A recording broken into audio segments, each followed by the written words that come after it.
Let's go ahead and do a settling in meditation. Others may join. We'll settle in, gonna let the day go. So finding a nice comfortable position and gently closing your eyes or softening your gaze. Taking a few deep breaths. And as you exhale, just allow the body to relax, letting go of any tension in the shoulders, letting the day roll off.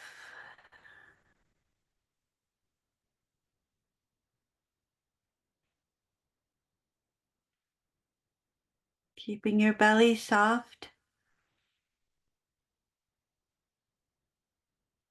and your jaw muscle loose.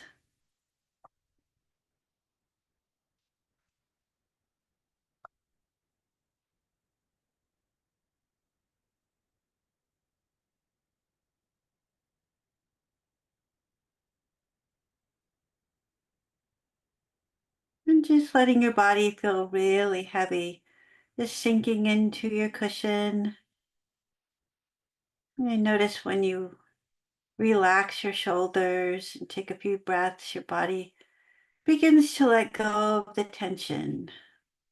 And you actually do feel a bit heavier, sinking a little deeper into the cushion, feeling supported and grounded. Whether you're sitting with your feet on the floor or sitting on a cushion or lying down, just allowing your body to just relax, let go of the tension.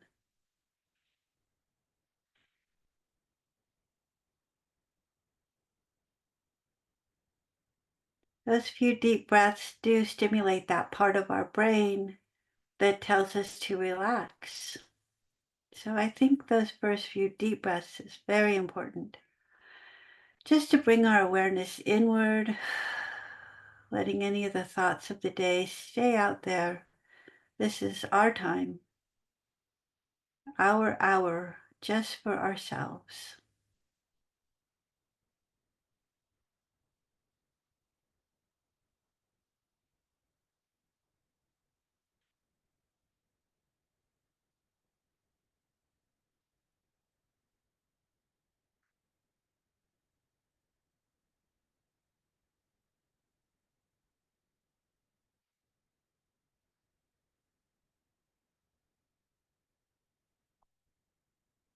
And you might want to do a scan from the top of your head downward, just intentionally letting go of any tension you feel you may have stuck in your body.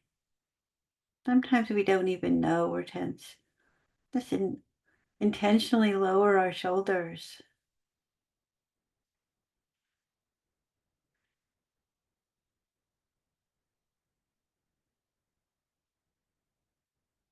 moving slowly down from the top of your head, relaxing your face muscles, your jaw muscles,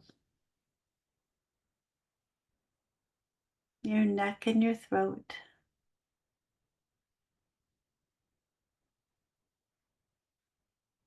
Letting your shoulders be heavy and droop with the weight of your arms resting on your lap or to the side of your body.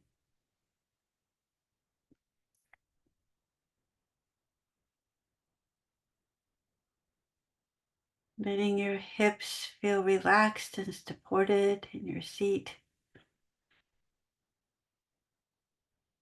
Your legs, your feet, your toes. Letting go of any tension.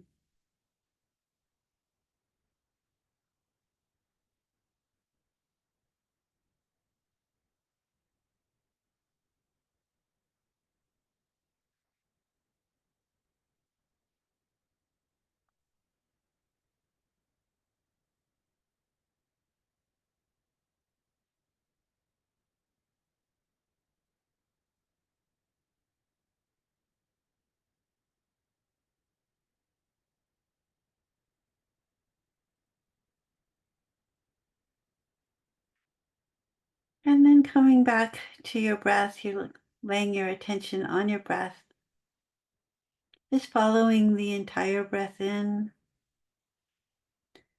and the entire breath out. Breathing in through your nose. Notice the sensation in your nostrils as the air enters your body. Notice if you can feel that on the back of your throat. And then your lungs expand, your belly expands and contracts as you exhale. Noticing the temperature difference as you exhale the warm air on your upper lip.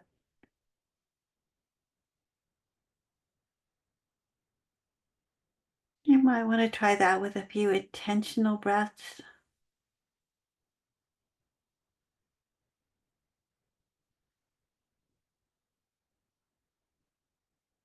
Relaxing as you exhale.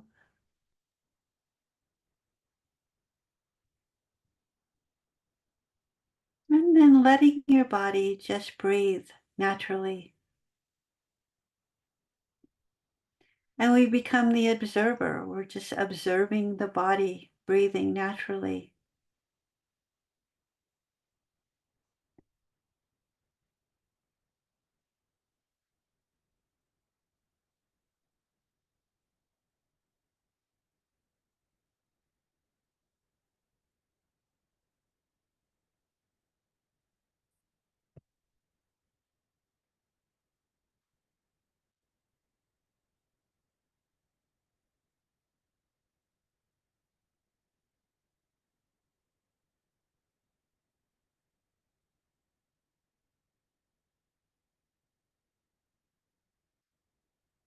Notice how your breath begins to slow down as your body relaxes.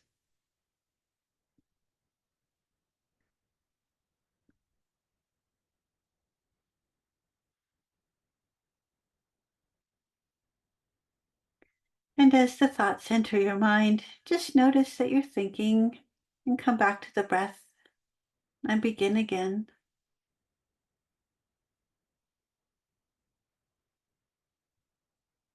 No need to be upset with ourselves for thinking it's what our mind does.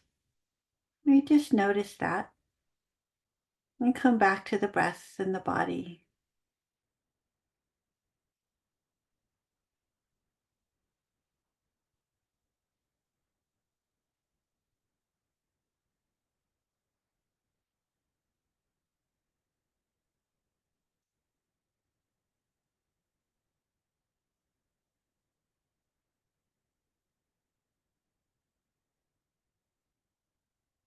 Some people like to anchor in the stillness of their body, in that deep relaxation.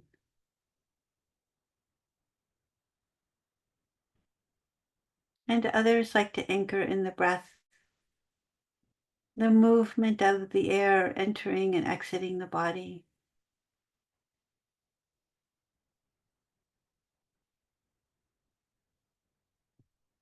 You can go back and forth between those and see which feels best, or stay with doing both of those things.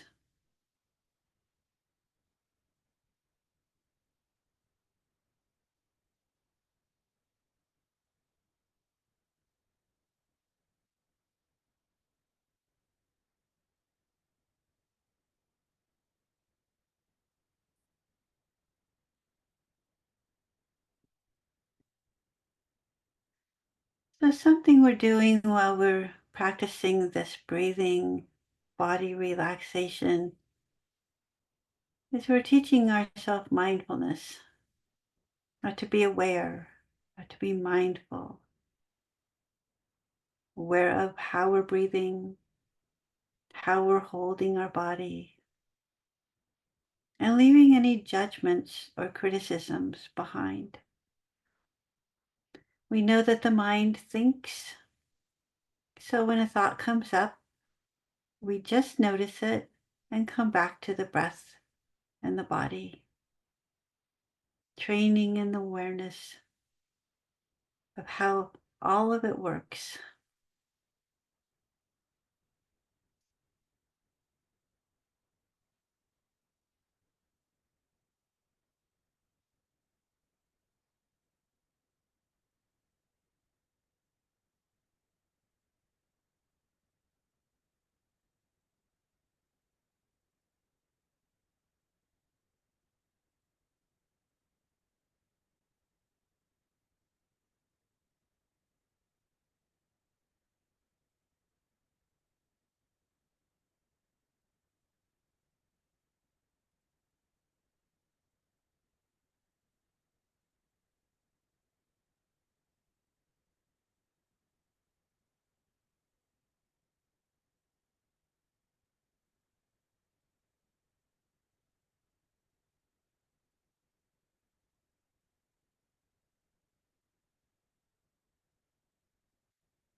If you find you've gotten caught in a thought and a story, just gently bringing yourself back to your breath and your body, starting again. If you begin to feel sleepy, you may want to just open your eyes and soften your gaze.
Welcome, everyone.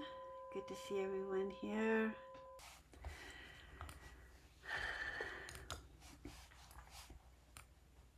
I was just thinking earlier today that Lake County is the only place I know of that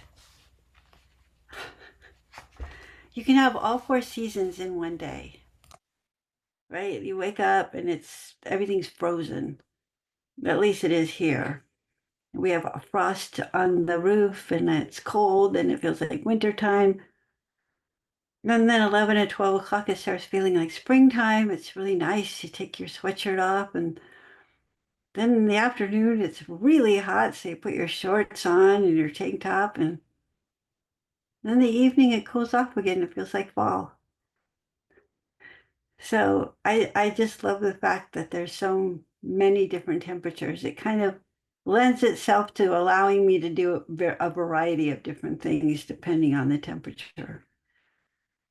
And it's really pretty. I love it here. I love where we live. I have Kirk on the phone joining us from Vietnam this week. He bounces around. He says it's raining like a deluge there. So I'm a little jealous of that, but I wanted to talk a little bit tonight about the five precepts that the Buddha taught. Um, the monks take precepts. They have, depending on whether you're a monk or a nun, it depends on whether you're Mahayana or Theravada and all the other Buddhist sects. There's 337 different precepts, I think, depending on which one you're with. And we're only going to do five. And I think these five are really important. They're very important because following the precepts, and you don't have to be a Buddhist or want to become anyone who studies Buddhism, but just in life, following the precepts really helps us to live a good life. And it helps us progress on the path to enlightenment, the Eightfold Path. So living ethically and with integrity is really what brings happiness and helps subdue suffering. The mindfulness that we practice helps us stay on the path, and this keeps us balanced and aware of when we might be falling out of balance or off the path. So this mindfulness that we're practicing is really important to our happiness and our well-being. And one of the first things that the Buddha ever taught was the five precepts, which are the foundational set of guidelines for living an ethical life. And the first is to abstain from killing. Depending on, whether you're a monk or a lay person, this can mean different things. Buddha was not a vegetarian, contrary to a lot of popular beliefs. He ate what he was given, the alms food, whether it was rice or vegetables or meat, whatever it was, that's what he ate. So in the beginning, there really wasn't vegetarianism. So the abstaining from killing can be literal and absolute if that's important to you, or it can be more of a general theme of being aware, being aware of not intentionally killing things, a spider even. As much as I don't like spiders, I'll admit it, I try not to kill them anymore. I admit I have. And I I'm really being aware. I'm really being conscious. Even what they say, a mosquito, if it's biting you, you're don't even think about it. We just, smack the mosquito. And so maybe brush it off of your arm. But we can practice with these things, feel what makes sense to us, what doesn't make sense to us. Maybe brushing a mosquito away doesn't make sense to you, and that's fine. I don't have any judgment either way. I know what I believe in. I know what works for me. And causing harm to anything does not make me happy. It does not make me happy. If I do eat meat, I am very conscious of that, and I'm very grateful to the animal that gave its life for me. And I'm conscious of it. I think it's important. I think it's part of our gratitude practice to be conscious of that. If you don't eat meat, and a lot of others, in fact, I don't eat meat a lot. Tonight I didn't, so I'm a vegetarian today. So that's the first one, and it can mean a lot of things. It's about intention, keeping a wholesome intention for the good of all things. And when we're talking about killing, we're talking about causing harm to yourself or others, keeping peaceful thoughts. That's part of our peaceful intentions. Um, Becoming aware of any unintentional harm that you may have caused, that's just developing that awareness. So I think that's important too. The second is abstaining from stealing. And when the Buddha is talking about stealing, he's of course talking about don't take things that aren't yours, don't break into someone's house and steal things. Um, but generally, don't take what is not freely given, right? Respecting other people's properties, respecting their personal space, respecting boundaries, respecting people's time.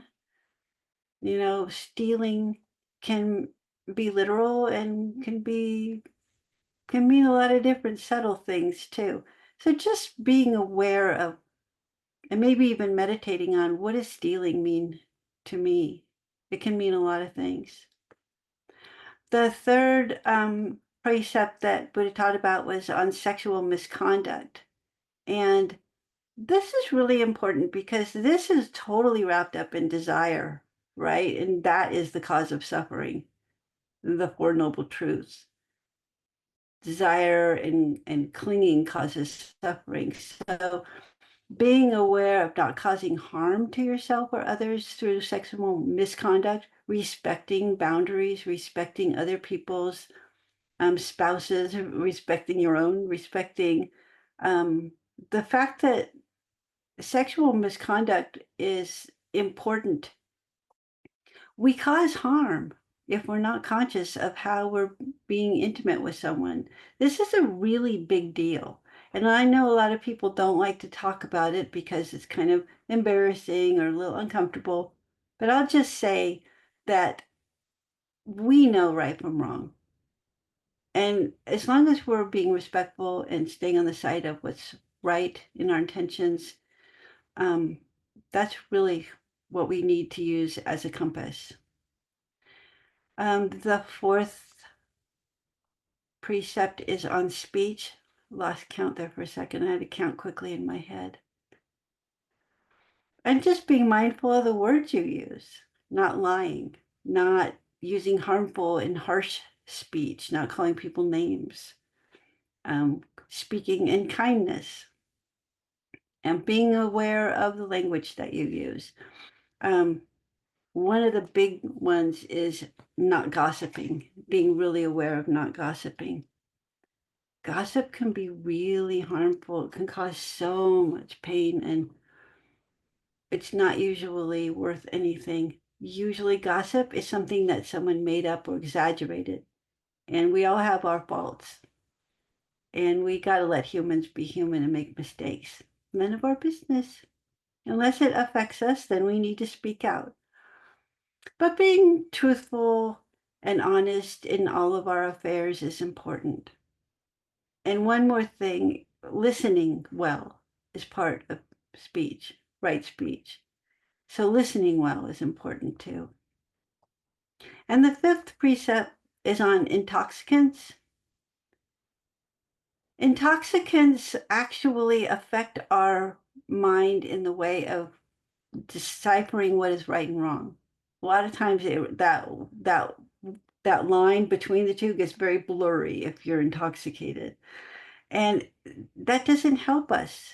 It does not do us any good in our mindfulness.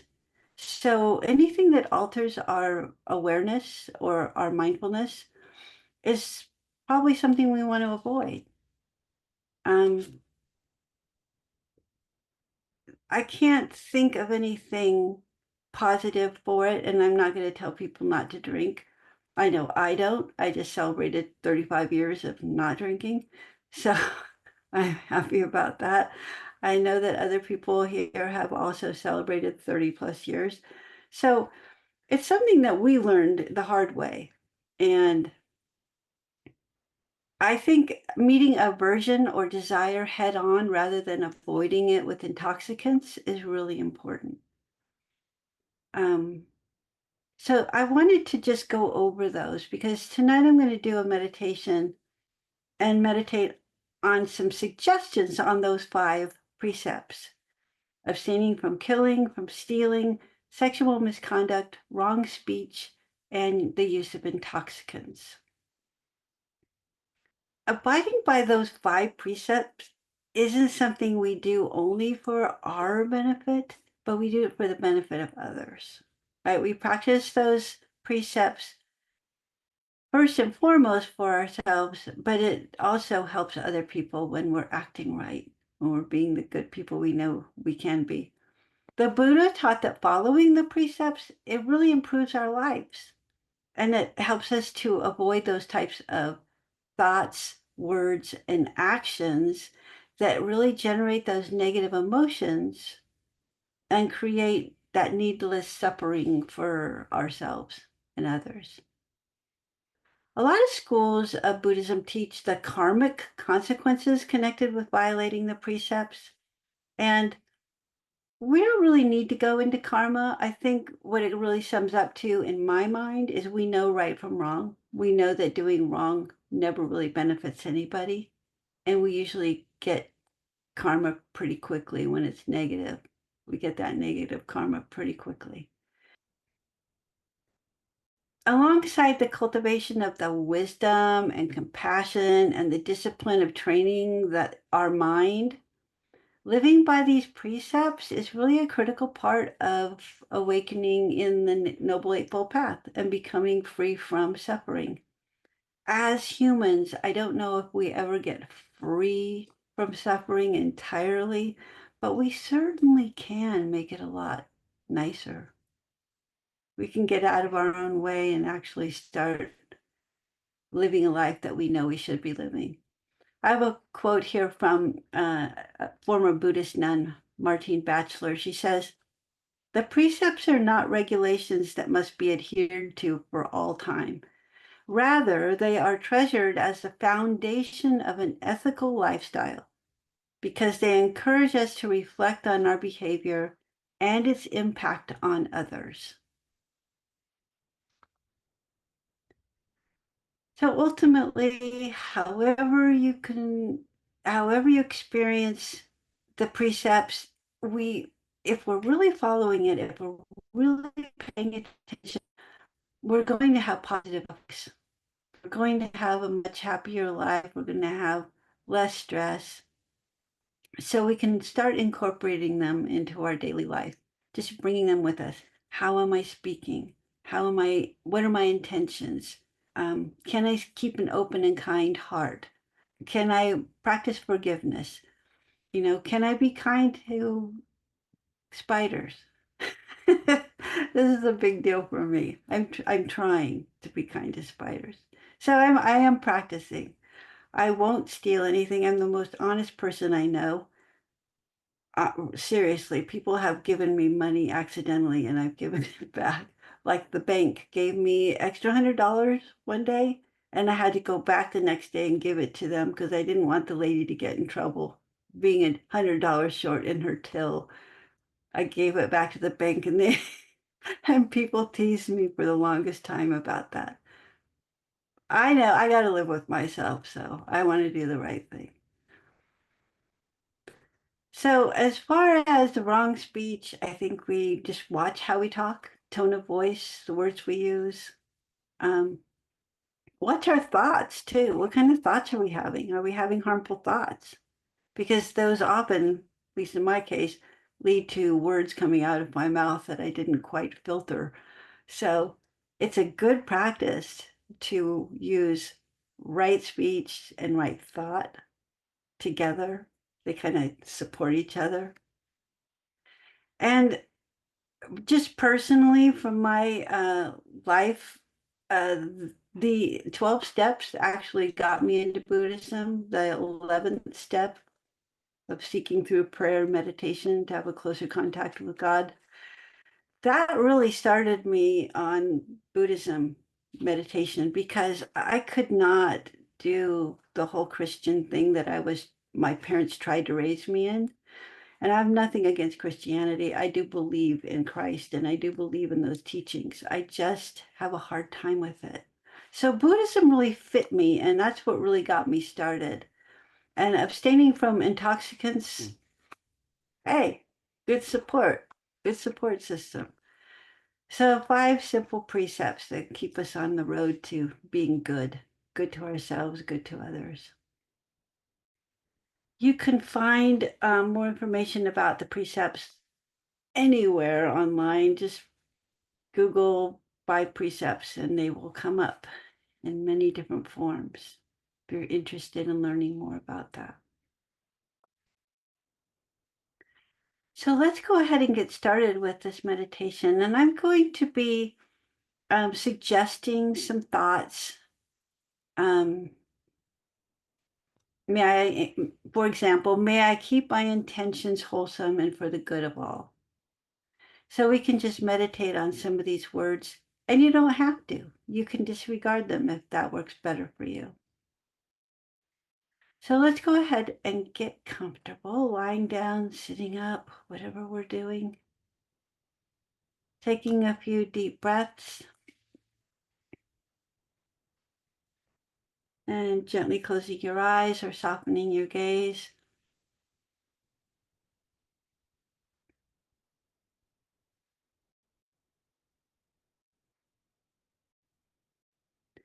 And checking your body. What can you let go of a bit more? Maybe your shoulders have gone up. Maybe your belly needs to soften a bit more, or relax your face muscles. Just do a scan from the top of your head downward and allow yourself to completely relax, letting go of any tension.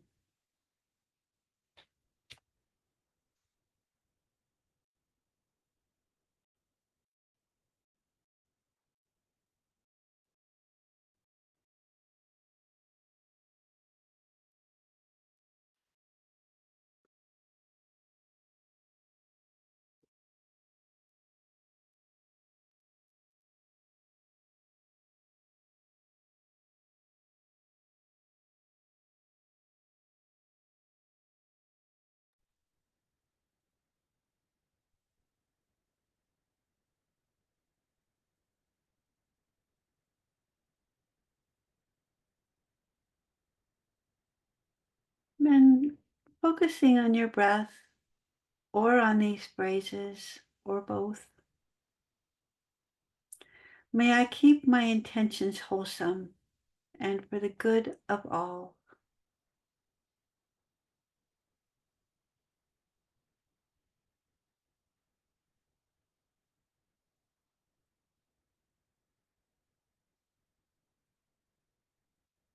May I keep my intentions wholesome for the good of all.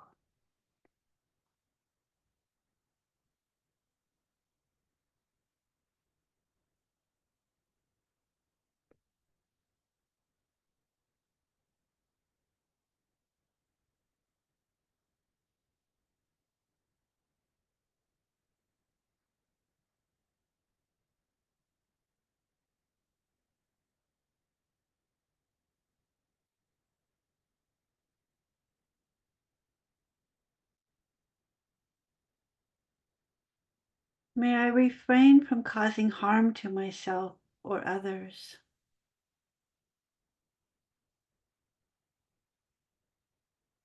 May I refrain from causing harm to myself or others.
May I keep my thoughts peaceful.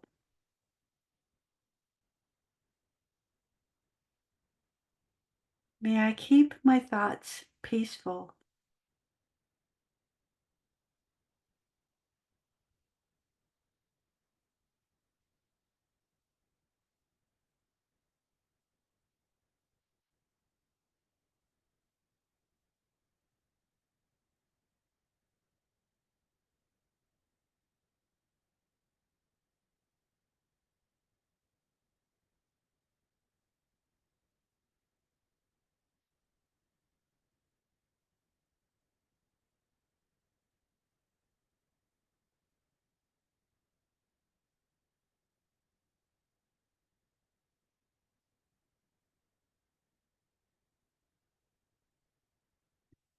May I harbor good intentions toward myself and others.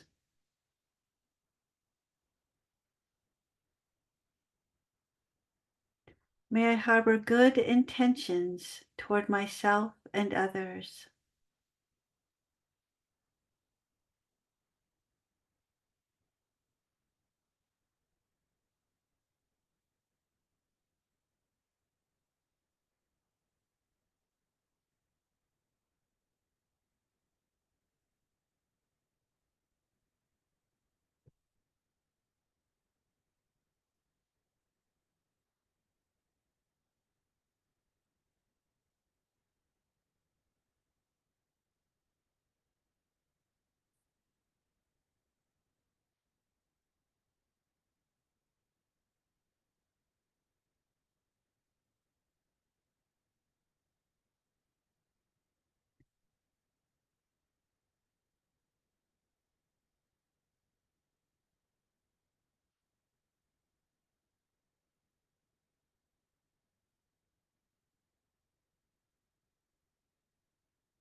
May I work to correct any unintentional harm.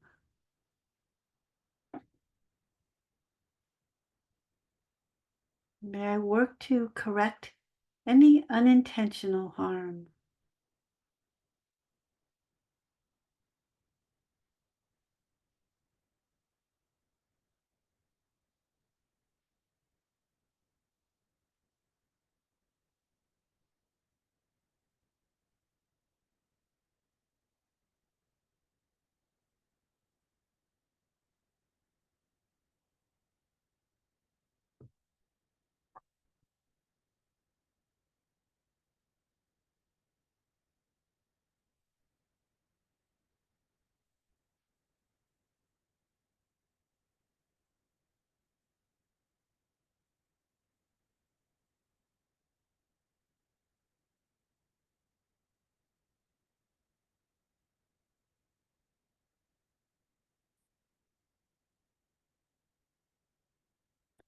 May I never take what is not freely given.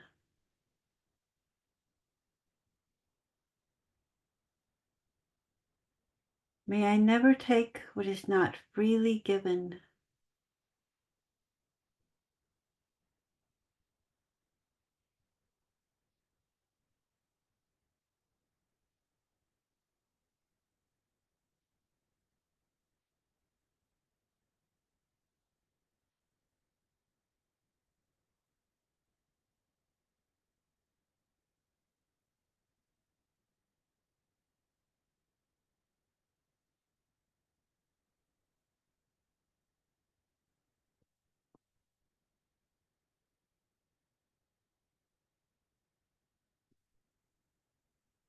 May I be respectful for the property of others.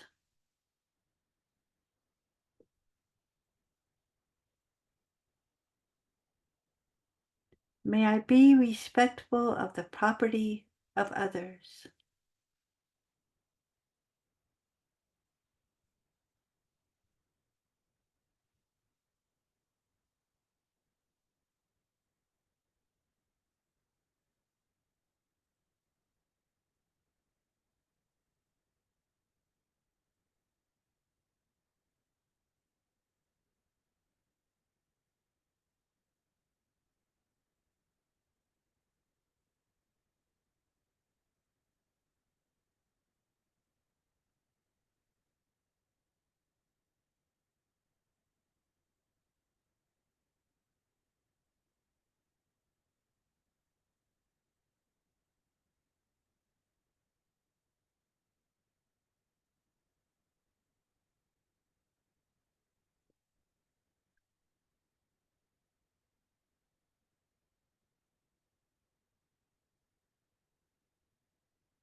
May I be respectful of people's time and boundaries.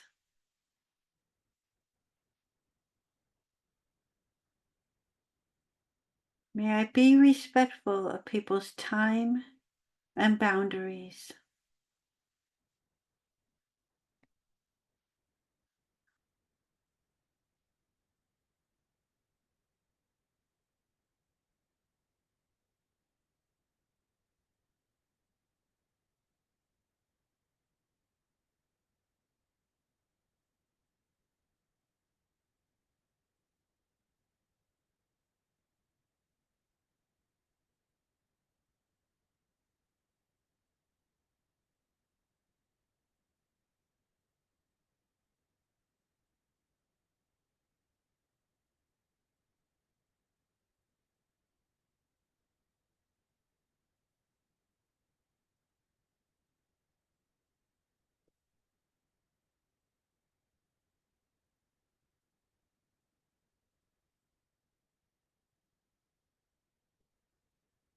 May I refrain from causing harm to myself or others through a sexual misconduct.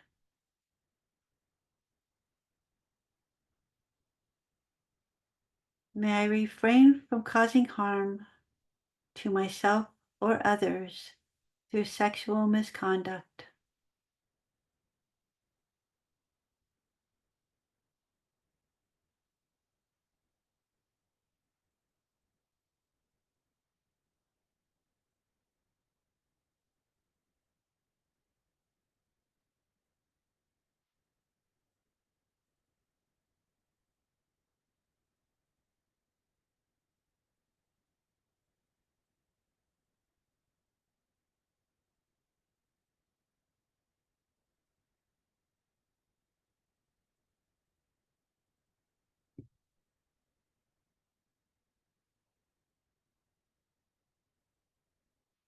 May I be mindful of desires as they arise and practice good moral behavior.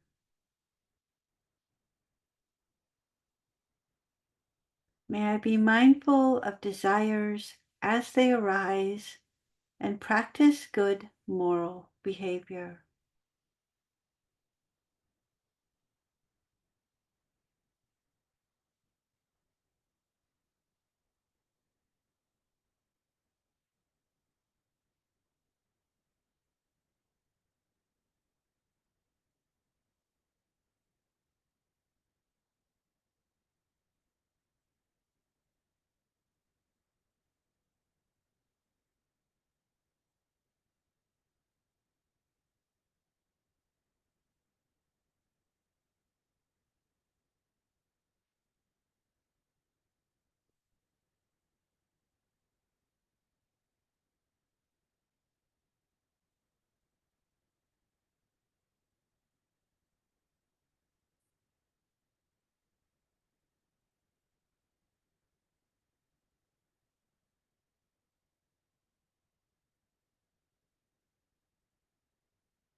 May I refrain from lying or using harmful speech. May I refrain from lying or using harmful speech.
May I mindfully and within good intention use kind speech.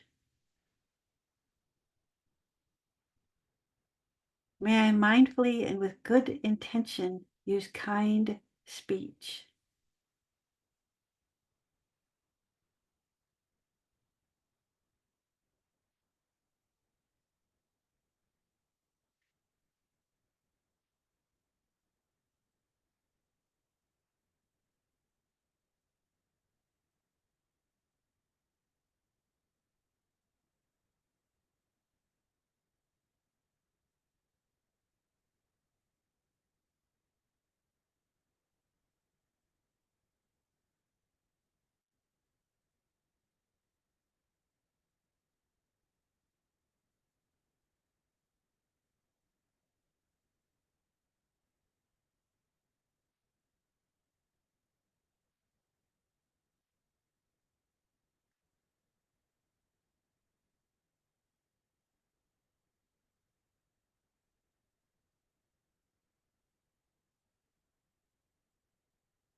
May I refrain from gossiping.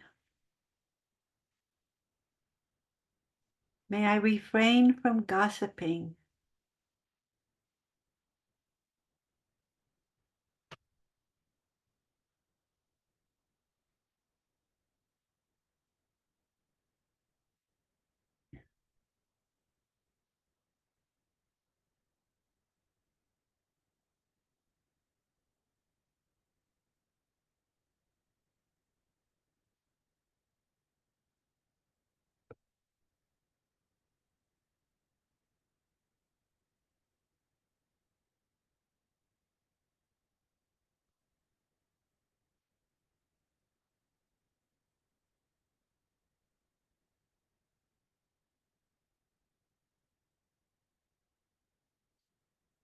May I be truthful and honest in all my affairs.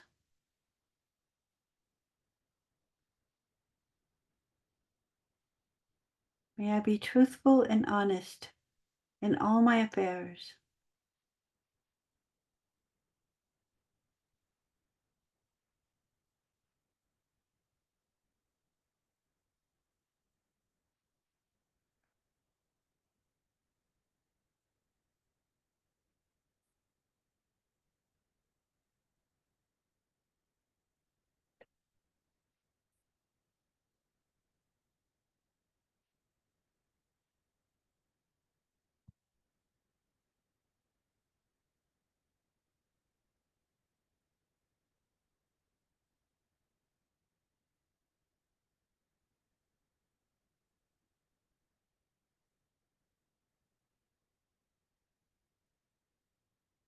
May I meet aversion and desire head on rather than avoid it with intoxicants. May I meet aversion and desire head on rather than avoid it with intoxicants.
Well, thank you all for meditating with me tonight and joining in. It's always good to see all of you. So, yeah, let's try to practice those 5 things, being mindful of all of that. Okay. Well, I love you all. Have a great week. Hope to see you next week. Take care. Bye bye.